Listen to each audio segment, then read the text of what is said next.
غير تخيل معايا باللي انت ولا انت قرر انك تجيب النقطه الطالعه في الامتحان اكثر من 30% على النقطه اللي مولف كتجيب بلا ما تزيد في المجهودات ديالك. يعني مثلا كنت كتجيب 11 12 في الامتحان، من ورا هذا الفيديو ان شاء الله غتولي كتجيب 15 16. سو لايك للفيديو، يلا نبداو.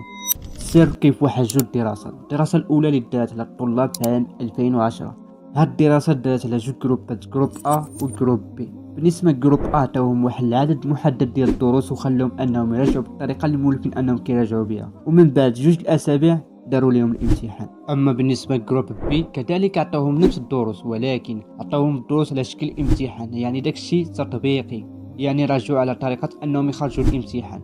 وسيداتي سادتي، النتيجة كانت أن جروب بي جاب أكثر من جروب أ بنسبة 30%. ودابا غير تخيل معايا تقدر تجيب أكثر ب 30% فقط أنك تراجع على طريقة اختبار.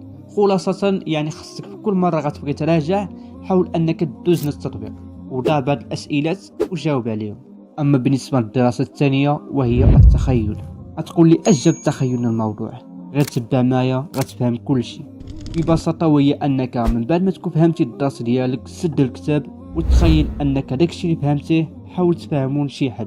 يمكن لك تخيل مثلا أنك كتشرح الدرس لشي حد واخا ما كاينش. وباش تكون النتيجة ديال التخيل طالعة في الفعالية ديالها، من الأحسن باش تكون كتخيل أنك كتشرح وانت كتسمع على راسك، حيت إلا شرحتي بصوتك مسموع دماغك اوتوماتيك كيتفاعل مع الكلمات وكترسخ المعلومة في دماغك أكثر.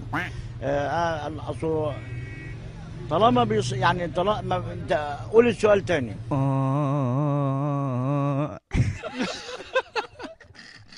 وفاش تكون كتشرح اشرح بوضوح داكشي بالخشيبات، وثق بيا ان الطريقه ديال التخيل غتعاونك بزاف باش يترسخ لك الدرس في دماغك.